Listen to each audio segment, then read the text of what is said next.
Hello and welcome back to the Movie Memo Recaps. Today we're going to recap a 2017 movie titled Wind River.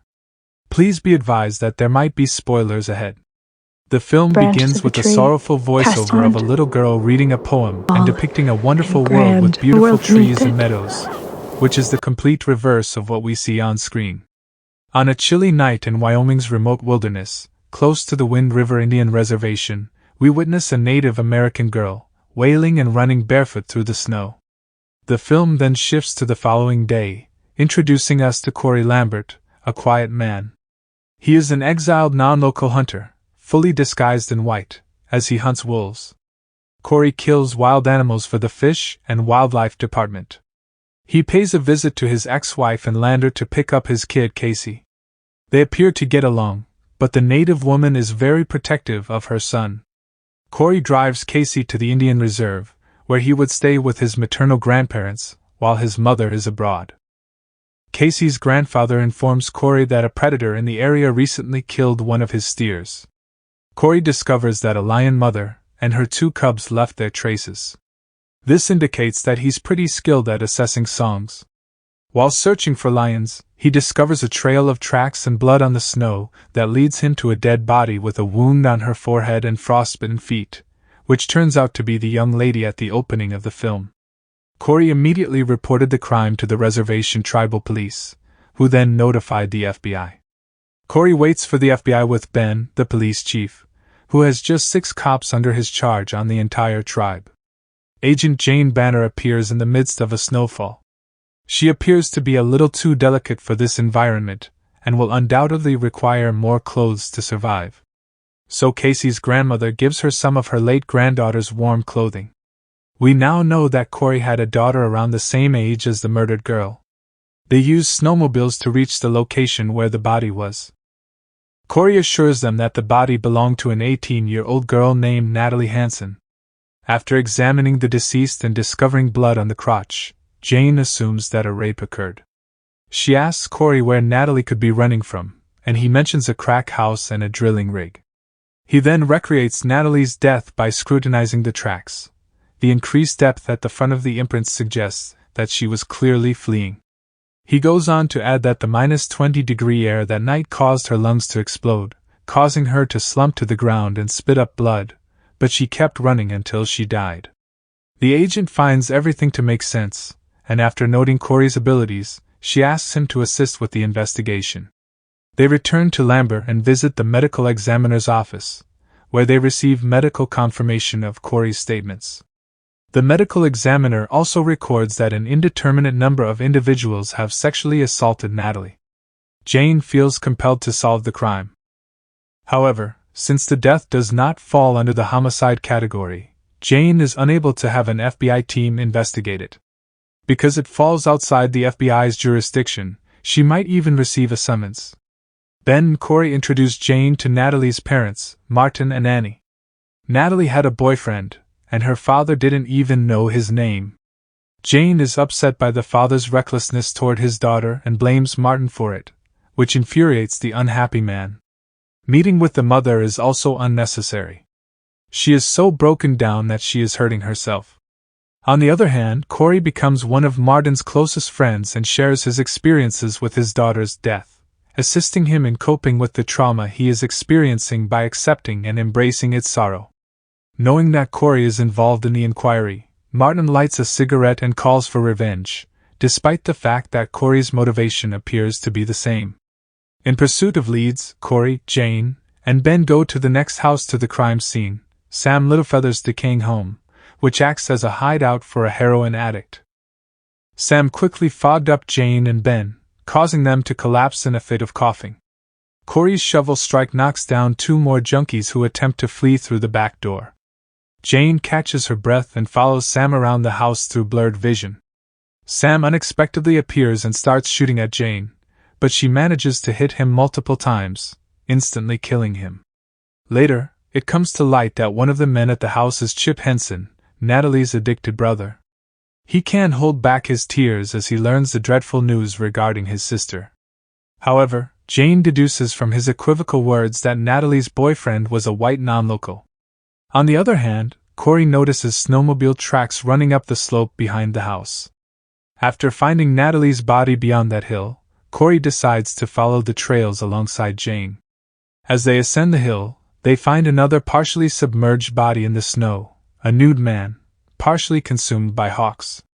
At the crack home, the boys seem reluctant to divulge any details, opting for imprisonment over staying on the reservation. However, Cory's decision to speak with Natalie's brother, whom he has known since childhood, changes their stance.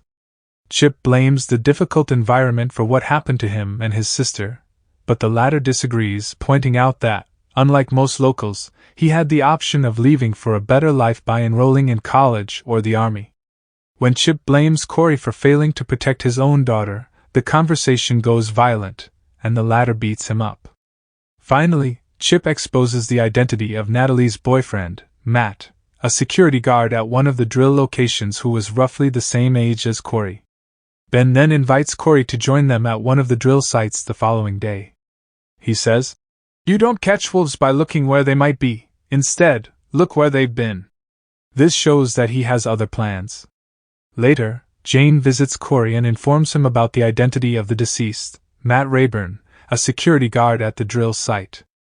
"I don't think I need to tell you that this confirms that the body belongs to Natalie's boyfriend, whose name Chip revealed previously, so I won't."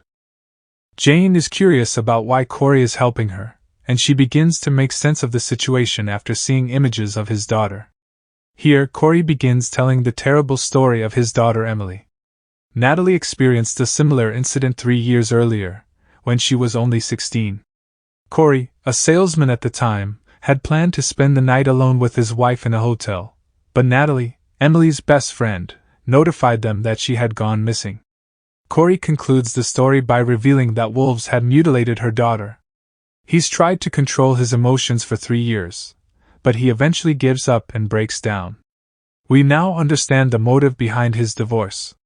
Most likely, his relationship following the incident was nothing more than a trigger.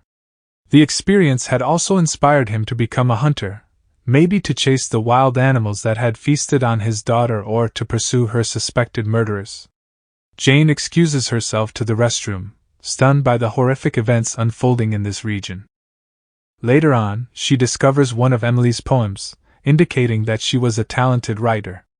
It becomes evident that the voiceover at the film's opening was Emily reading her poetry. The next day, Cory goes to the hill to further investigate Matt's murder, while Jane and Ben sled all the way to the oil drilling site, accompanied by 4 deputies. They are welcomed by the head of security guards. When queried about Matt's whereabouts, he expressed hope that they would know the answer. Matt has gone missing since a fight with his girlfriend a few days ago. Meanwhile, Jane notices injuries on his face and on the faces of the other workers who arrive shortly thereafter. They explain that the injuries resulted from hitting trees during the snowfall, but Jane's doubts remain unaddressed. On her way to the trailer, Jane employs a deception strategy on the guards. In order to test how they respond, she claims Natalie is still alive and has reported her boyfriend missing. The main security guy is startled to hear this, claiming that it is not possible because he heard they discovered her dead over the radio. Jane grows increasingly skeptical, asserting that the radio never revealed the identity of the body. Meanwhile, one of the deputies notices that the guards have flanked them. He begins to panic, resulting in a standoff, as everyone draws their weapons.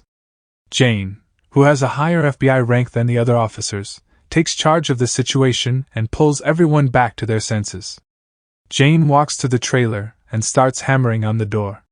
Suddenly, the film cuts back to Natalie's last night, and we see Matt open the door and greet her. After their embrace and kiss, the scene changes to them discussing their future plans in bed. As they speak passionately, Matt's drunken coworkers approach the trailer. Natalie instantly draws the curtain, but one of the men, Pete, who appears to be heavily intoxicated, pulls it back and begins tormenting the couple by asking what they've been up to. He then starts fooling around and tries to peek under the covers, which makes Matt lose his cool and jumps out of bed, pushing him away. But Pete doesn't appear to be backing down.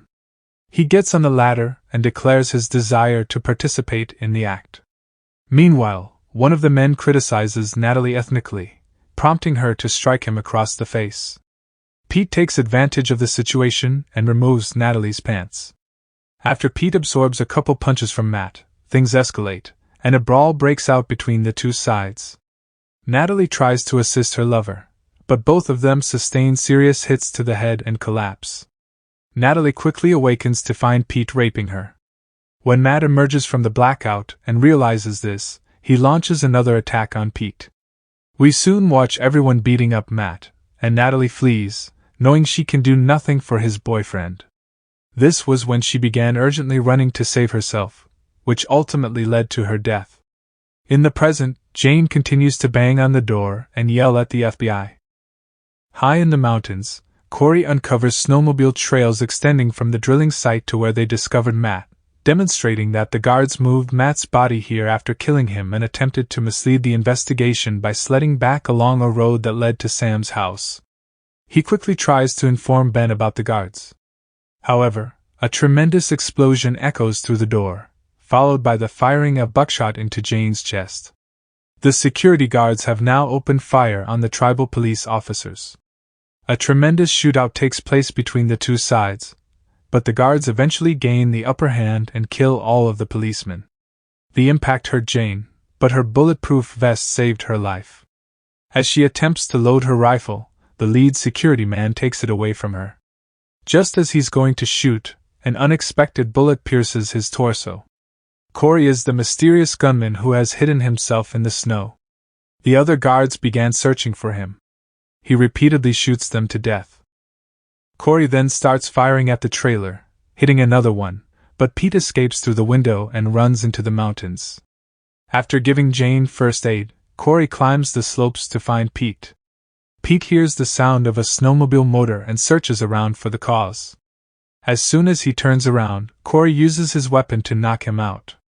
He wakes up barefoot atop a mountain, his toes already frostbitten. Cory offers him a second opportunity if he accepts what they did. Pete admits to killing Matt and raping Natalie, and Cory keeps his word. He lets Pete go, saying that Natalie ran 6 miles barefoot in the snow and that he doubted he'd make it to 600 feet.